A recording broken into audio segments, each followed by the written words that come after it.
ہمارے ذہنوں میں جو معیارات بیٹھے ہوئے ہیں وہ کیا ہے؟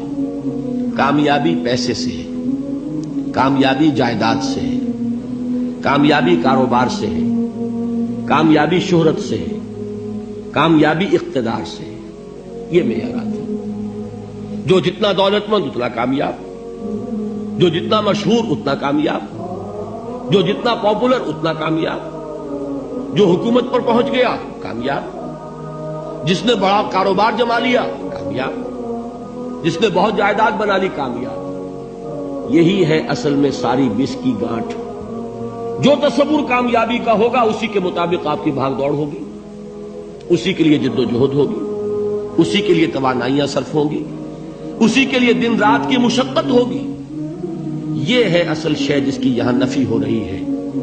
کامیابی دولت سے نہیں، کامیابی شہرت سے نہیں، کامیابی اقتدار اور طاقت اور حکومت سے نہیں، بلکہ کامیابی ہے ایمان سے، عمل صالح سے، تواصی بالحق سے، تواصی بالصبر سے.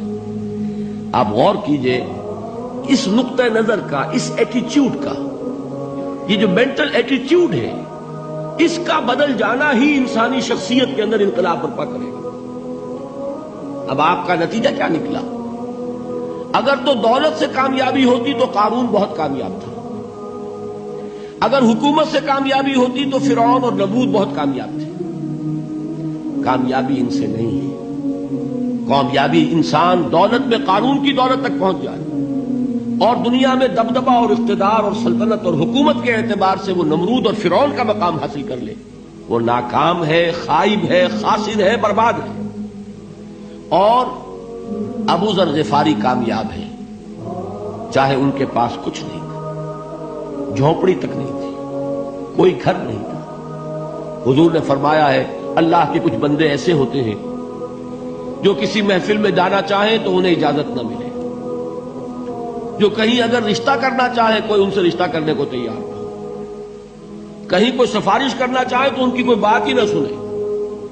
لیکن اللہ کے ہاں ان کا وہ مقام ہے کہ اگر بھولے سے بھی کسی بات پر قسم کھا بیٹھتے تو اللہ ان کے قسم کی لاج رکھتا ہے. یہ ہے فرق. یہ جان لیجیے اچھی طرح. اس بات کا مان لینا آسان، اس پر سبحان اللہ کہنا آسان، لیکن اس کے مطابق آپ کے اپنے ذہن کا بدل جانا بہت مشکل. اس لیے کہ ہم متاثر ہوتے ہیں اپنے ماحول سے. وہ بڑا محل ہے، دیکھ کر ایک دفعہ جھجری آتی ہے، وہ بڑی سی 20 فٹ لمبی کار سناٹے کے ساتھ آپ کے پاس سے گزر گئی. ایک دفعہ اعصاب کے اندر ارتعاش ہوتا ہے، محسوس ہوتا ہے بڑے یہ نصیبے والے لوگ ہیں، بڑے خوش نصیب، بڑے کامیاب. حالانکہ کچھ معلوم نہیں کہ یہی سب سے بڑی بد نصیبی ہو سکتا ہے کہ یہی سب سے بڑی ناکامی ہو. اگر ذہنوں میں یہ بات بیٹھ جائے کامیابی کس شے سے. یہی وجہ دیکھیے قرآن مجید میں بارہا آپ دیکھیں اولئک ھم المفلحون، یہ ہے لوگ کامیاب ہونے والے. آج یہ آپ نے نماز میں وہ آیات سنی، یا ایھا الذین آمنوا ارکعوا واسجدوا واعبدوا ربکم وافعلوا الخیر لعلکم تفلحون. اے ایمان والو، رکوع کرو، سجدہ کرو، اپنے رب کی پرستش اور بندگی کرو اور اچھے کام کرو تاکہ تم کامیاب ہو جاؤ. تو کامیابی کن چیزوں سے ہے؟ یہ ہے سب سے بڑا سبق. یہ ہمارے دل میں اگر بات بیٹھ جائے، ٹھک جائے، تو زندگی بدل جائے گی. صبح و شام بدل جائیں گے، نقشے بدل جائیں گے، بھاگ دوڑ کا رنگ بدل جائے گا، ویلیو سٹرکچر بدل جائے گا. آج وہ ایک چیز نہایت اہم نظر آ رہی ہے، کل نہایت غیر اہم نظر آئے گی. جیسے کہ حضور کی حدیث ہے مالی ولی دنیا، مجھے تمہاری اس دنیا سے کیا سروکار ہے.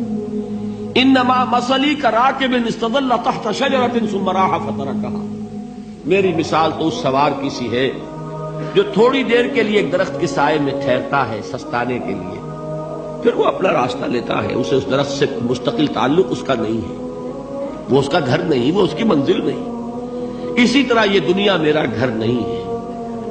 اب دیکھیے ہم کہتے ہیں انا للہ و انا الیہ راجعون، ہم تو مسافر ہیں، ہم اللہ کے پاس سے آئے، اللہ کی طرف ہمیں لوٹ جانا ہے. کن فی الدنیا کانک غریب و عابر سبیل، حضور فرماتے ہیں دنیا میں ایسے رہو جیسے کہ تم اجنبی ہو یا راہ چلتے مسافر. لیکن یہ طرز عمل کب ہوگا؟ جبکہ یہ آیت ہمارے ذہنوں کے اندر بیٹھ گئی ہو، والعصر ان الانسان لفی خسر الا الذین آمنوا وعملوا الصالحات وتواصوا بالحق وتواصوا بالصبر۔ یہ ہے اصل بات جو میں نے عرض کیا تھا کہ میں بتاؤں گا صحابہ کیوں ایک دوسرے کو یاد دلاتے تھے۔ اس لیے کہ دیکھیے جیسے برف باری اگر ہو رہی ہو، آپ باہر نکلیں گے تو برف آپ کے کپڑوں پر جم جاتی ہے نا، تو آپ جھٹکتے ہیں کپڑوں کو تاکہ برف ہٹ جائے۔ ہمارے ایمان پر اس دنیا میں رہتے ہوئے جب ہم متاثر ہوتے ہیں ماحول سے تو گردہ آ جاتا ہے، برف پڑ جاتی ہے، اس کو جھٹکتے رہنے کی ضرورت ہے۔ اور وہ جھٹکنے کی بہترین اور مؤثر ترین شکل یہی ہے کہ یاد رکھو کامیابی ان چیزوں سے نہیں ہے۔ چمک دمک جو ہے دنیا کی، یہ ساری چمک دمک جو تمہیں رجھا رہی ہے، جو تمہیں اپنے اندر گم کیے ہوئے، یہ لفظ گم پر اقبال کا وہ شعر یاد آ گیا کہ کافر کی یہ پہچان کے آفاق میں گم ہے، اور مومن کی یہ پہچان کے گم اس میں ہے آفاق۔ تم گم نہ ہو کر رہ جاؤ، اس میں مبہوت نہ ہو کر رہ جاؤ، مرعوب نہ ہو کر رہ جاؤ، دنیا ہی کی محبت تمہارے اوپر ڈیرے نہ ڈال دے، تمہارے دلوں کے اوپر مسلط نہ ہو جائے۔